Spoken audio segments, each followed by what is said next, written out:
Sələməsində mi oxuşlar? Otar verdi. Bugün sınıfta kim yok? Sınıfta var mı? Otur. Жалпы білесіңдер, біз өткен сабақта үш бұрыштың ішкі бұрыштарының қосындысы тақырыбын өткенбіз. Енді бүгінгі сабақта сол тақырыпқа есептер шығару жолдарын көреміз. Бүгінгі сабағымыздың мақсаты үш бұрыштарының қосындысы туралы теореманы және одан шығатын салдарларды қолданып, есептеуге және дәлелдеуге берілген есептерді шығару. Ең алдымен сабағымыз бастамай тұрып топқа бөлініп алайық. Барлығын мына жерден бір-бір қағаздан таңдаңдар.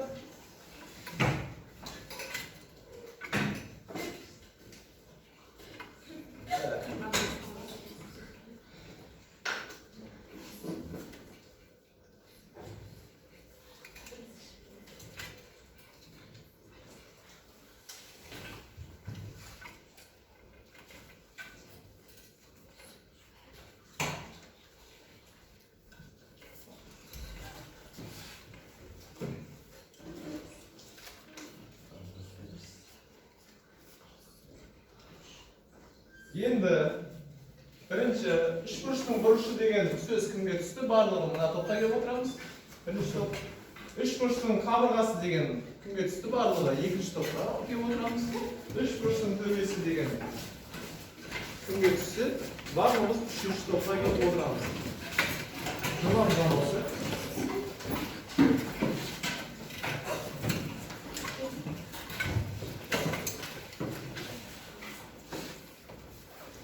Ең алдымен осыған дейінгі өткен анықтамаларды еске түсіру барысында, мен сендерге сұрақтар қойып жатамын. Одан бұрын барлық топ басшысы бір топ басшыдан сайланды. Сол топ басшыға бағалау парағын беріп, бағалауға ат жөнін жазып қойып бірден. Өздері сайлап, бірден ат жөнін жазып, топтағы әр оқушының ат жөнін жазып қоямыз. Так, енді жаңа айтпақшы, өткен тақырыпты еске түсіру мақсатында сендерге сұрақ. Бірінші, сыбайлас бұрыштар дегеніміз не? Айзат? Bir қабырғасы orta kalan екі қабырғасы бір түйенің бойындағы екі бұрыш. Дұрыс. Так, екінші вертикаль бұрыштар дегеніміз не? Ағайырке? Bir бұрыштың қабырғалары, екінші бұрыштың қабырғалары созындысын біз екі бұрыштар вертикаль бұрыштар деп атаймыз. Өте дұрыс. Үшінші, үш бұрыштың бисектриса дегеніміз не? Айзат? Үш бұрыштың бисектриса дегеніміз үш бұрыштың бисектрисасының шөжесі мен оған қатты жатқан қабырғасын қосатын кесінді. Нақтылап айтсақ, негізі бисектриса бұрышты қалай бөледі? Қақ ортасына бөледі. Төртінші, үш бұрыштың медианасы дегеніміз не? Так, және? Үш бұрыштың медианасы үш бұрыштың төбесіне қарсы жатқан бұрыштың қабырғасының ортасын қосатын кесінді. Дұрыс. Үш бұрыштың ішкі бұрыштарының қосындысы неше болады? Аман келді. Дұрыс айтасың, ішкі бұрыштардың қосындысы 180 градусқа болады. Үш бұрыштың сыртқы бұрышы дегеніміз не? Арайлым. Үш бұрыштың сыртқы бұрышы, үш бұрыштың барлық, үш бұрыштың ішкі бұрышымен сыбайлас жатқан бұрыш. Дұрыс айтасың, ішкі бұрышымен сыбайлас жатқан бұрыш. Енді келесі, сендерге жеке жұмыс. Барлығына жеке карточка беріледі. Карточкада үш бұрыштардың сызбасы берілген. Сол жердегі үш бұрыштың белгісі жатқан ішкі бұрыштардың барлығын тауып шығуларың қажет.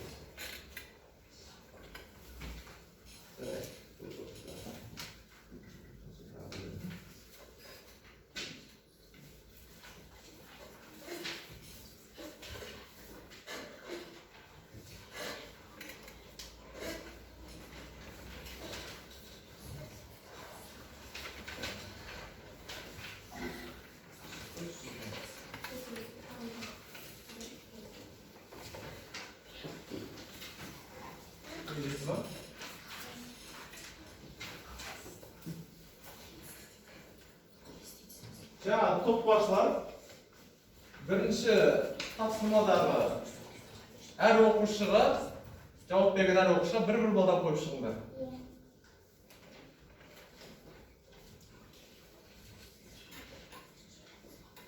Оған сендерге 15 минут уақыт берді.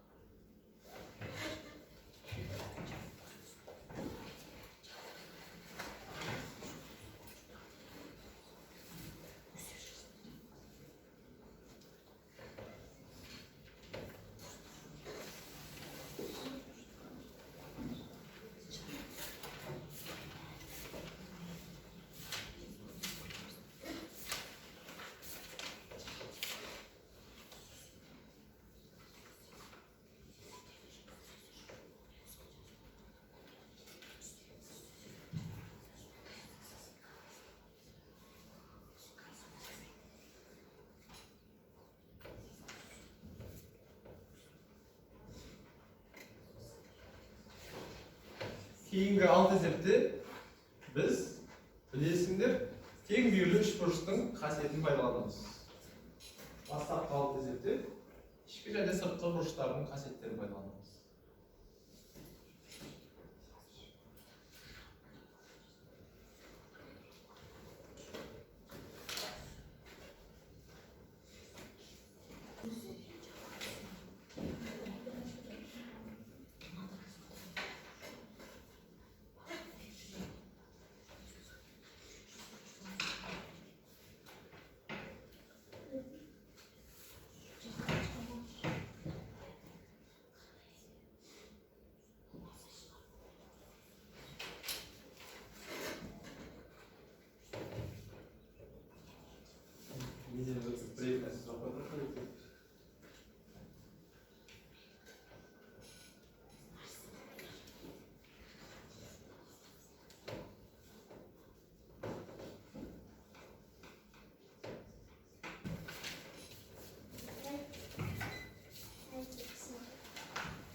4-ші және 5-ші есептерде сіздерде тік бұрышты үшбұрышты екенін көрініп тұр ма? Иә.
Evet, adamlarımız.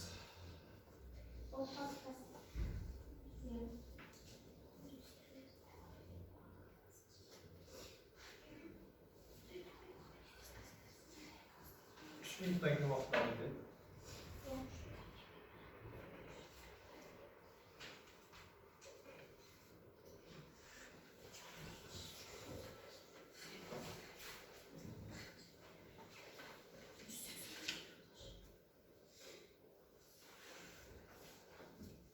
Ne olacak hacılarımız olsa sorayımız.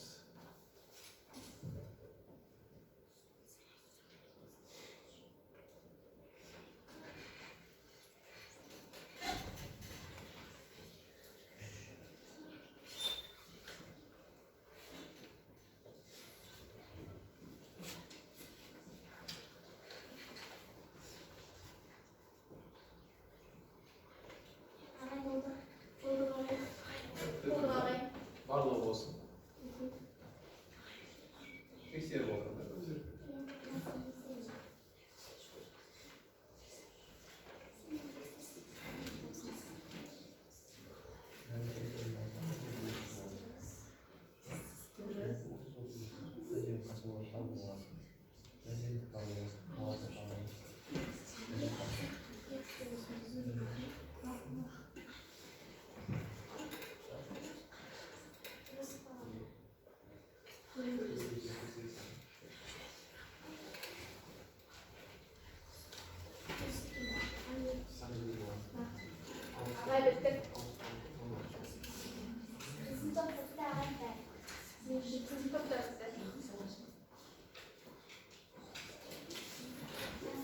Evet.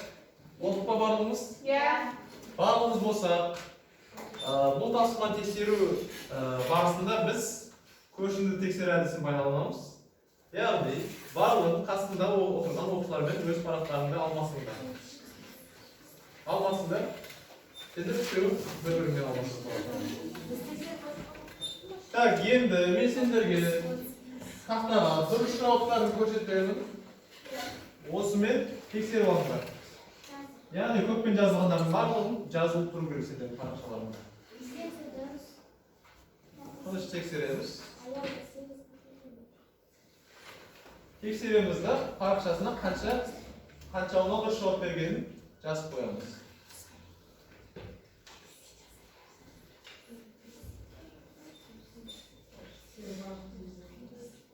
Ya, bağlov parağına top başçısı topundagi er o'quvchining qancha ball jinoyatini yazsin.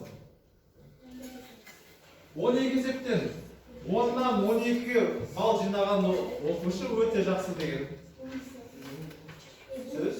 8 dan 9 ball arasida jinosak yaxshi degan so'z. Al, odan төмен jinosak, әлі де olsun talpın olmamız gerek. Odan da жақсы істей аламын деген сөз.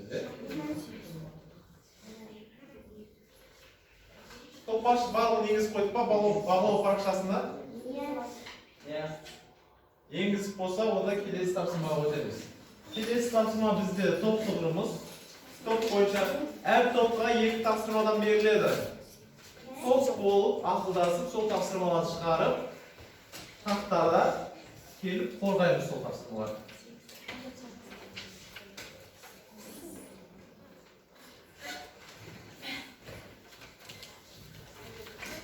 Birinchi top, ikkinchi top, uchinchi top. Birinchi top bo'lib aqlasib chiqarib olamiz. So'sin borib, senimli bo'lgan so'ng borib, taqtaga chiqib, bir o'quvchi qo'rg'aydi.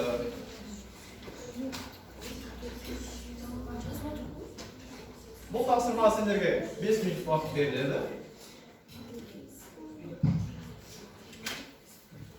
Bo'lsa, bo'lganimizni bildirasiz.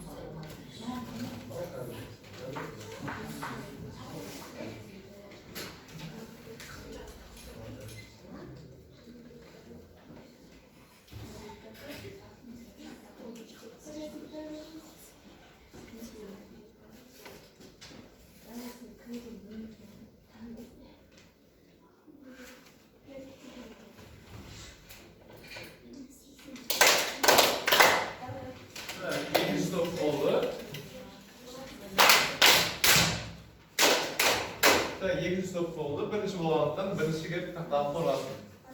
Tushunasiz?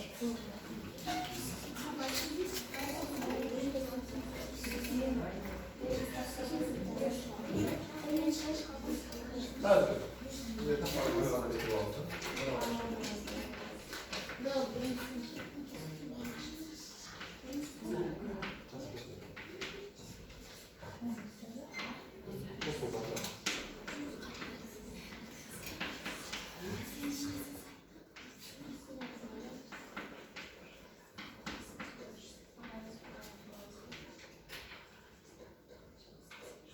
Aí, Silvio.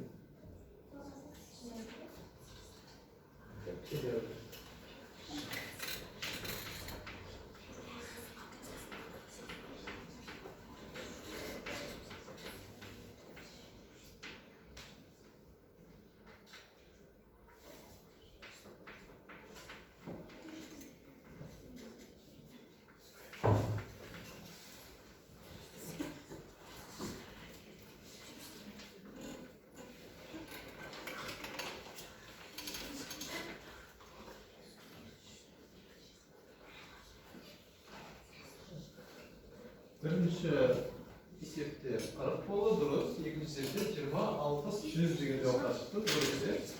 Endi ikkinchi kim bo'ldi? Ayting. Kim?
Altmış 90 dedi. Sen cevap vermek istedim. 41, 30, 60, 90. Kalan toplarının derece olur. Endi bu nede? Bu tafsırmada top başçısı, kalan top başçısı her toptagi o'qishini belsendiligine байланысты, bu tafsırmada qanchalik chiqaruvni atsalsqanga байланысты бағалайды. Tushundingmi? 3 bal jүйемен 3 деген өте жақсы, 2 bal жақсы, 1 bal алтын деген сөз. Так, тез бағалайық. Енді келесі тапсырмамыз. Келесі тапсырмада барлығына 6 сұрақтық тест берілген. Енді бұл жерде білесіздер жауап 1, 2, 3, 4 деп 4 нұсқамен берілген. Тек жауапты есеп шығарылған соң, тек жауапты бірінші жауабымыз дұрыста 1, екінші жауабымыз дұрыста 2 деп бізде соңында бір код шығу керек, 6 саннан тұратын. Соны табуымыз қажет. Барлығымыз орындайық дәптерімізге.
Болдық па, жалпы?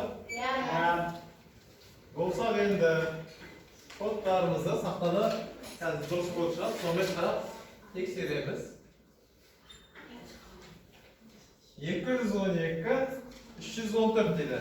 Дұрыстығын тексереміз. Және топ басшы қанша балл жинағанын жазып қойсын.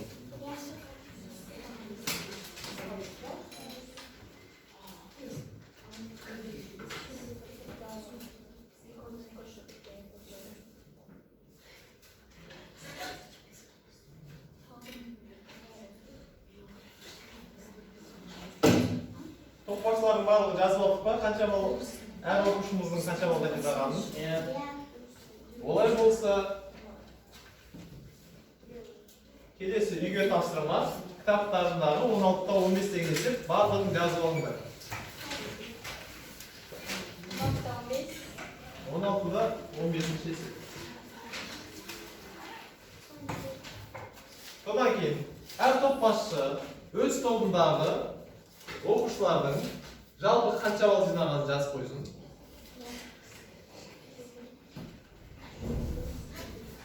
Ең соңғы қорытынды графаға.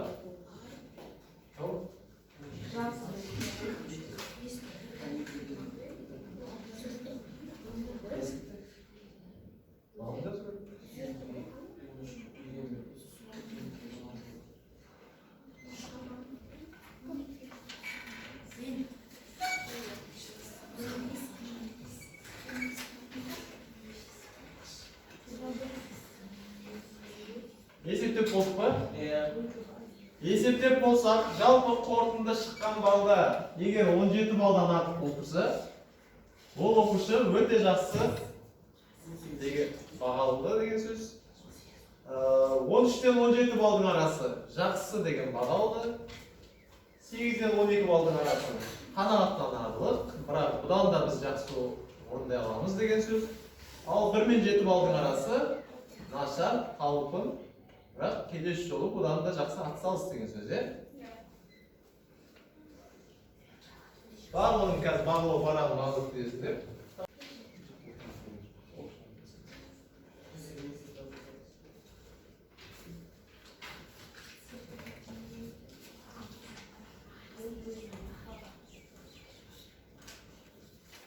Яғни бүгінгі сабақтың нәтижесі бойынша Арайлым, Аялым, Белбек Айсұлтан, Құралбай Гүлназ өте жақсы деген баға алды. Тағы бірнеше оқушылар жақсы. Енді сабағың соңын қорытындылай келе. Енді бүгінгі сабақтан қаншалықты түсіндік? Барлығын парақшаға беріліп шығыңдар.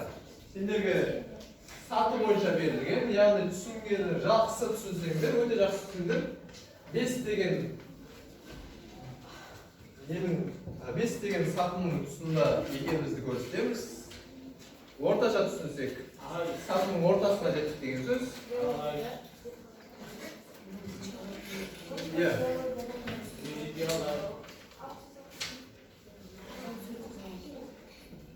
Жоқ, птичка басадар болды.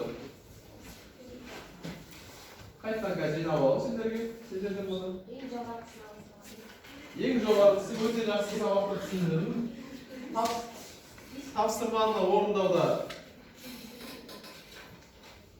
өте белсенді қатыстым деген сөз. Барлығын өз-өздерінің ат жөндерінде жазып қойды.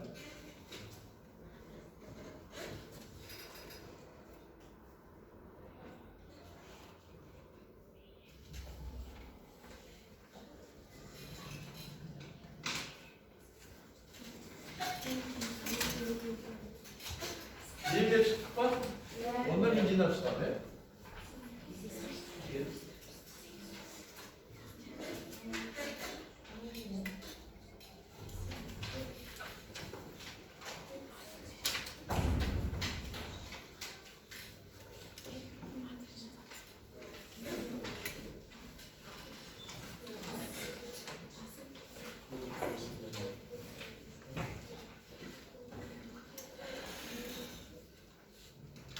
Олай болса келесі сабақта жақсылап дайындап, үй жұмысын орындап келеміз. Сау, сәлемет болыңдар.